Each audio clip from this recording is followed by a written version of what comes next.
Sziasztok! Megnézzük, hogy mire vágyik a szeretett személy. Mi az, amit veled kapcsolatosan gondol, mit érez irántad.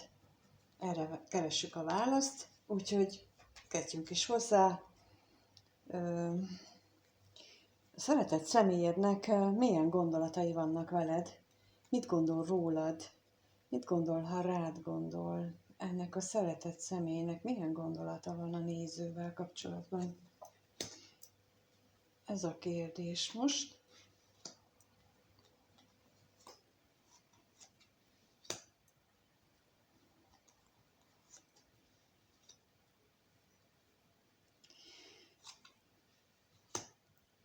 Olyan érdekes ez így, hogy mind a két női személy elől kijött. Olyan, mintha az életében neki két nő lenne az, aki hát lehet, hogy te magad vagy mind a kettő, tehát te magad testesíted meg az anyát és a szerelmet is az ő számára. De lehetséges, hogy van neki másik nő, aki idősebb, és aki valóban az anyai mintát testesíti meg, és itt nem arra gondolok, hogy konkrétan anyát, hanem az anyai mintára gondolok, azt, amit az ő elképzeléseiben egy anya jelent. És amit egy szerető, és itt most nem a negatív, pejoratív értelmében gondolom a szeretőt, hanem mint egy szerelmes nőt értem ez alatt itt a szeretőt. Tehát, hogy ez a két nőtípus van, mindenkiben keveredik ez a két nőtípus, az anya, a feleség, és a szerető, aki a társának, hát a szeretője tulajdonképpen, és ez keveredik bennünk. És ez, mivel az volt a kérdés, hogy mit gondol veled kapcsolatosan, nekem itt nagyon erősen az jön, hogy ő benne az ő gondolataiban úgy szerepelsz, mint az, aki megtestesíti mind a két minőséget. Aki nagy változást is hozott az ő életében, vagy éppen hoz, de minden esetre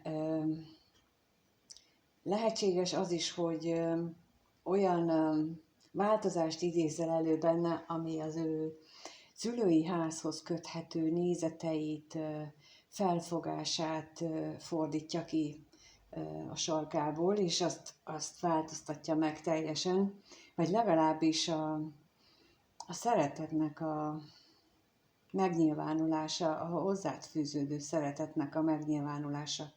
Most az jött itt közben, hogy ő nem biztos, hogy ismert ilyen érzést. Nem ismert a szeretetnek ezt a fajtáját, ezt a megnyilvánulását, amit veled kapcsolatban érez.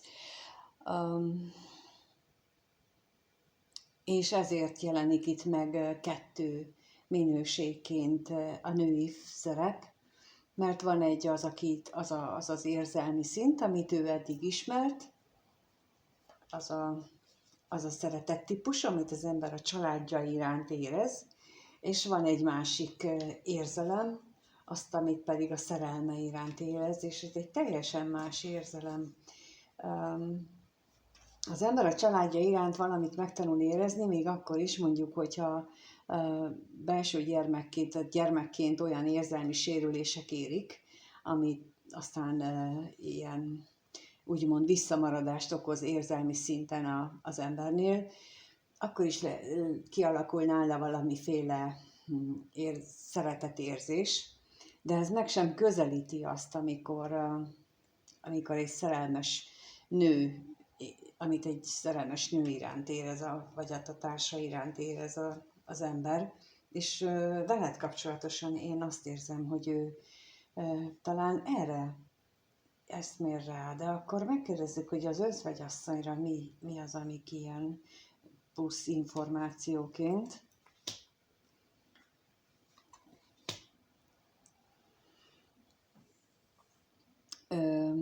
Igen, ebben most nekem az jön ezzel kapcsolatosan, hogy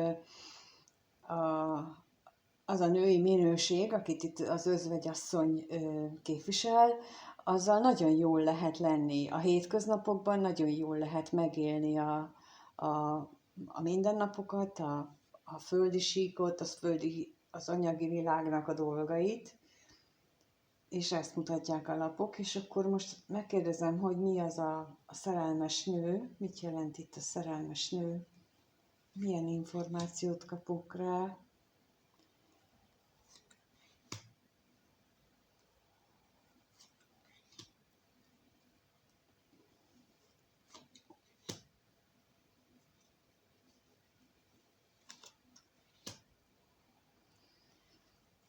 Igen, vele kapcsolatosan nagyon sok bizonytalanság van benne. Itt ami kapcsolódhat ahhoz is, tehát amit az előbb mondtam, hogy ez egy más minőségű érzés, amit ez a nő képvisel, vagy ez a női minőség képvisel, ehhez kapcsolódhat féltékenység, bizonytalanság, olyan régi emlékek, régi dolgok, amelyek nem túl kellemesek a számára, és ezek keverednek benne. Tehát amikor rád gondol, ilyen nagyon vegyes gondolatai vannak veled kapcsolatosan, viszont azt is érzékelem, hogy ő benne ezek amiket ő így gondol, azok nagy átalakuláson mennek keresztül, és akkor itt a halálra is kérnék szépen, hogy mi változik ennyire benne, mi az, ami átalakul.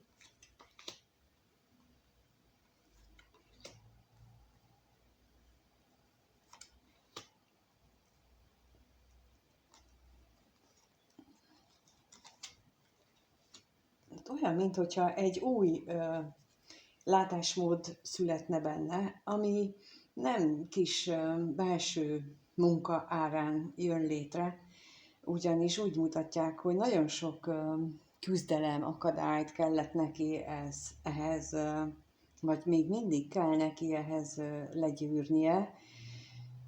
Tulajdonképpen egy önmunkát mutatnak, amikor ő azzal, hogy felismerte, hogy létezik valami más érzés, mint amit ő eddig ismert. Létezik valami a szeretetnek, a szerelemnek egy másik minősége, egy másik dimenziója, az elkezdte, vagy azon elkezdett ő gondolkodni, és kezdett rádöbbenni dolgokra, és most úgy látom, minthogyha ez kezd egy új látásmódban majd megjelenni, kicsúcsosodni. Jó, hát akkor megnézzük azt, hogy mit érez irántad ez a szeretett személy. Tehát ez a szeretett személy mit érez a néző iránt, milyen érzései vannak a nézővel kapcsolatban. Milyen érzései vannak a nézővel kapcsolatban ennek a szeretett személynek.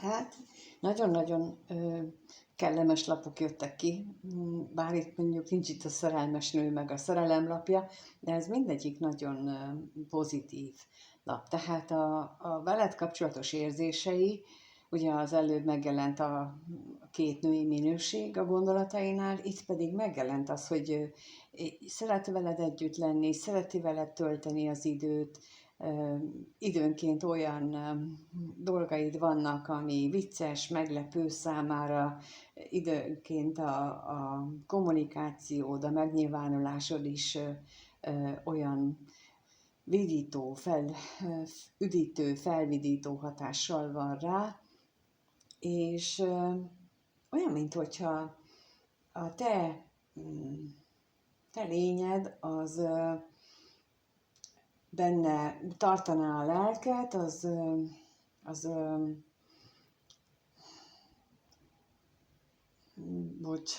nem tudom kifejezni, tehát hogy azt szeretném mondani, hogy a házasságba, a tartós kapcsolatba vetett hitét, bizalmát, ezt veled kapcsolatban megéli, illetve hogy te hozzásegíted ahhoz, hogy azt érezze, hogy létezik normális kapcsolat, létezik szép kapcsolat.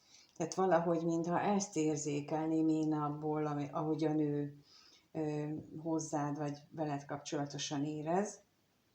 És itt akkor kérnék szépen a váratlan örömre, arra kérek, hogy mi ez a váratlan öröm, amit veled kapcsolatban érez itt.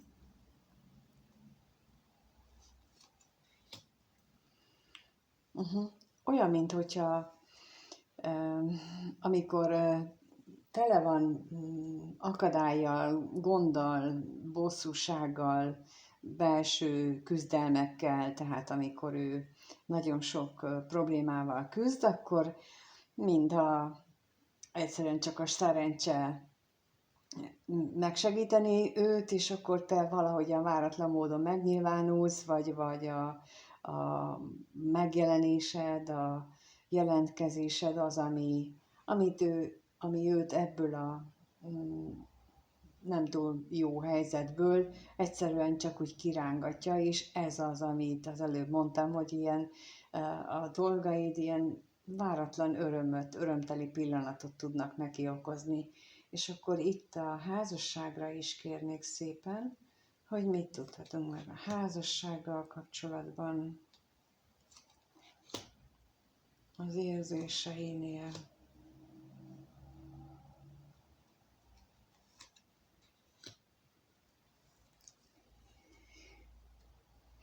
Olyan, mintha ezzel is, vagy ezzel kapcsolatosan is, amit mondtam az előbb, tehát, hogy új megvilágításba tudod helyezni, vagy általad, vagy rajtad keresztül, a te személyeden keresztül másképp lát egy kapcsolatot, vagy lehet másképp is megélni egy kapcsolatot.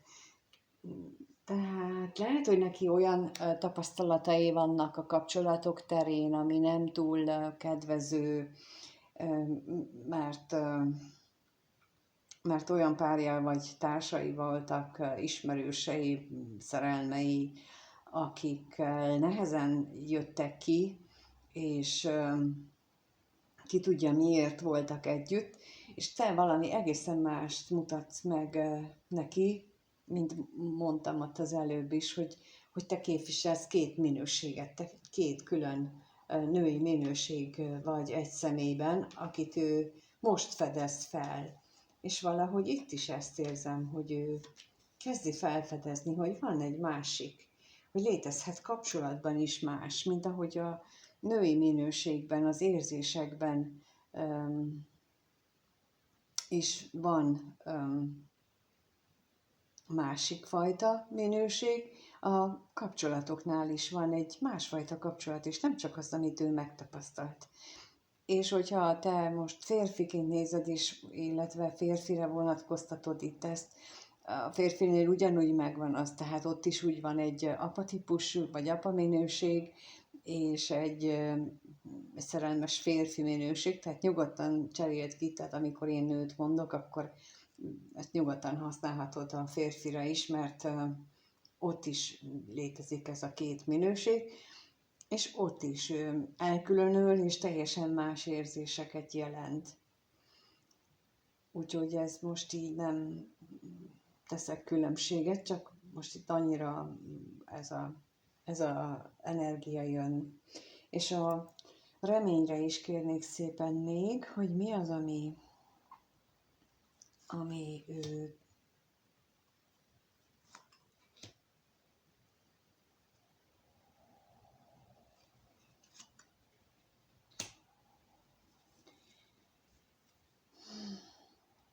olyan nagyon reménykedik abban, hogy nem véletlen, nem hiába van a ti kapcsolódásotok, vagy történt a ti kapcsolódásotok, mint ahogy itt is látszik, hogy te egy új kapcsolati minőséget mutatsz meg neki. Itt a reményeid közt is az szerepel, hogy azt a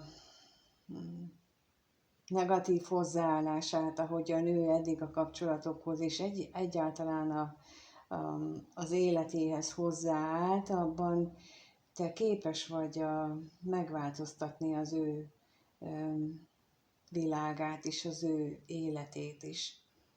Most nagyon ezt a bizzakadó érzést érzem én ő felőle, és akkor most megnézzük azt, hogy mire lehet tőle számítani a következő néhány napban. Lássuk, hogy mire lehet tőle számítani. Hát ez egy teljesen más energia, vagy mint legalábbis szokott lenni, vagy nem tudom. Ezt most egy más minőségnek érzem, mint amit a másnapokon, de hát azért is csinálok gyakrabban, hogy más energiák is jöjjenek. És akkor az a kérdés, hogy mire lehet tőle számítani a következő néhány napban, pontosabban a néző mire számíthat ettől a szeretett személytől következő néhány napban, mert hogy hát itt február közepén tartunk, és fog-e valamilyen megnyilvánulással jönni? Lesz-e valami, ha már ennyire szép gondolatai és érzései vannak? Fog-e? Jaj, nem akar. Hát érdekes. Úgy tűnik nekem, mint hogyha ezt most ő nagyon magában, az új élményeit, ezt nagyon magában élné meg. Mert mint ahogy az első résznél kijött ott a végén a halál, tehát most is azt érzékelem itt, hogy ő kezd repedezni az a hitrendszere, vagy az a gondolatvilága, ami eddig volt, ami a családdal, az egész világával, már úgy értem a világával, tehát az ő környezetével, az ő megéléseivel kapcsolatosan, ebben nagy változás van, és ő most ezzel van elfoglalva, igazság szerint. Lehetséges, hogy te voltál az, aki megindítottad benne ezt a folyamatot, és ha már itt tartunk, akkor elmondom azt, hogy bizony vannak kapcsolatok, amelyek kifejezetten csak és kizárólag ezzel a céllal jönnek létre, amikor a lélek szerződésüket megkötik ott fent a lelkek leszületés előtt, akkor így ennyi feladatra állapodnak meg egymással, hogy jössz, szerelmesek leszünk 8 hónapig, 1 évig, másfél évig, és utána pedig mindenki megy tovább, de annak olyan intenzitásúnak kell lenni, az olyan lesz, hogy utána én fel fogok ébredni, és akkor ráállok arra a feladatra, amiért tulajdonképpen én születek. Nagyjából így mondhatom el ennek a lényegét, és akkor ez a kapcsolat is lehetséges, hogy egy ilyenről van szó, hogy ébresztőként van, vagy ébresztőként jön. És például, amikor így a házasságok mennek tönkre egy ilyen rövid ismerettség után, hát azok sem véletlenül történnek, tehát ezt így emberileg nagyon nehéz elfogadnunk, főleg a társnak, de az életünk az nagyon sokban eltér attól, mint amit mi hiszünk róla. És itt nagyon az mutatkozik, hogy ez a szeretett személy, ő ezen az átalakulási folyamaton megy keresztül, de megkérdezzük, hogy mit jelent itt a veszteség, mi az, amit ő éppen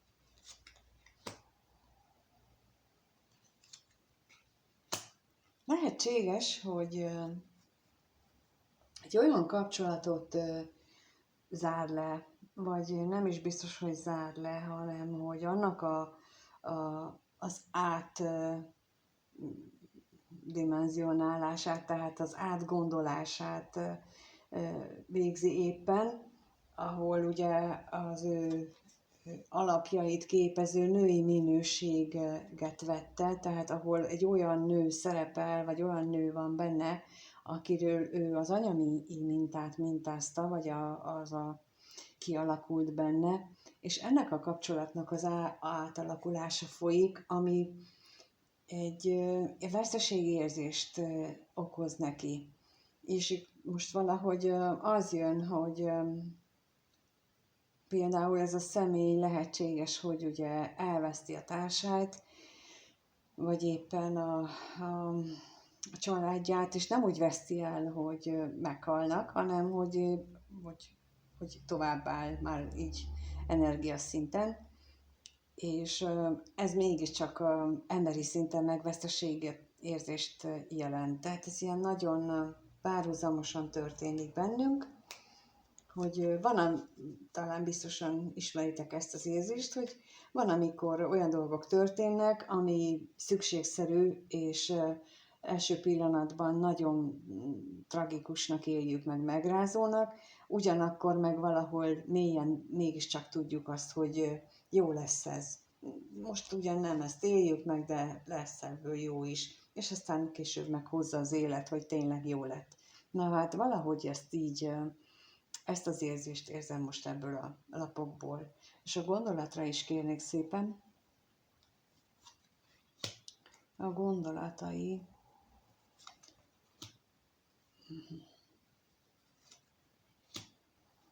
Hát igen, a lelkiismeret, az akadályok és a lelkésszel itt a lelkiismeretnek a dolgai. Tehát ez megint ahhoz kapcsolódik az előbbihez, hogy ő neki nagyon mélyen azok a minták, és az élet, amit ő megtapasztalt, vagy esetleg te általad megtapasztalt, az a kettő időnként lelkiismereti problémát okozott, és ő arra vágyott, hogy ezt valahogy összhangba tudja hozni, és olyan, mintha ő most ezt csinálná. Még az özvegy férfira is kérek egyet. Megnézzük, hogy mit csinál itt. Hát ő bizony azt állapítja meg, az özvegy férfi, hogy a múltnak a dolgai az nem elégítették ki őt teljesen, azok a meglátások, megélések, azok nem adták meg neki mindazt, amire valójában szüksége volt, és ez volt az oka annak, hogy ő elkezdett kutakodni, és lehet, hogy ez volt az oka, hogy ti találkoztatok tulajdonképpen, és hát azért, mert valahol a lélek belül tudja, hogy ennek a találkozásnak meg kell történnie, mert az lesz majd neki az ébresztője, és akkor tud végigmenni ezen a folyamaton. De itt most arról van ott is szó, hogy még mindig ez a nagyal, úgyhogy veled kapcsolatosan nem látom azt, hogy itt találkozni fogtok, sőt a beszélgetésnek sem látok sok jelét. Következő néhány napról van itt szó. Sokkal inkább ez most azoknak szól ez a kirakás, akiknek olyan kapcsolatról van szó, ami ébresztő jellegű kapcsolat volt, egyik is, másik is. Feltételezem, hogy neked ugyanilyen feladat jut akkor, tehát valamilyen módon fölébreszt benned belsődben rejlő dolgokat, vagy gondolatokat, hogy átkeretezd az egészet, amit eddig láttál, mert ennek a kapcsolatnak nagyon úgy tűnik, hogy ez a lényege és ez a célja, és nem az, hogy most találkozunk, és ez nem jelenti azt, hogy már soha nem is fogtok találkozni, csak azt, hogy a következő néhány napban nem ezen lesz a hangsúly, nem ez lesz a fókuszban. Viszont ha ti a sajátotokra, mert hogy éppen esetleg nem éreztétek ezt annyira magatokénak, sajátotokra vagytok kíváncsiak, akkor a leírásban megtalálható az elérhetőségem, sőt ott az is megtalálható, hogy most februárban még a Valentini kedvezménnyel lehet a harmónia elemzést kérni, amivel meg tudjuk nézni, hogy milyen célból találkoztok, vagy miért van például az, hogy olyan nagyon erős a vonzás, van-e lehetőség egy harmonikus, könnyű kapcsolódásra a későbbiekben, vagy már látszik az, hogy azért is meg kell rendesen dolgozni. Ez arra jó, hogy eldönthetitek, hogy ha belevágtok-e vagy sem, de ahhoz mindkettő kell, és ezt lehet kérni kedvezményes áron, de itt a leírásban meg lehet találni, hogy hol, és akkor abba meg ezeket a meglátásaimat leírom. Köszönöm szépen, hogy itt voltál és megnézted, köszönöm, ha megírod itt a véleményedet, hogy mennyire harmonizált ez most veled. Köszönöm a lájkot, a feliratkozást, és mindenkinek minden jót kívánok. Sziasztok!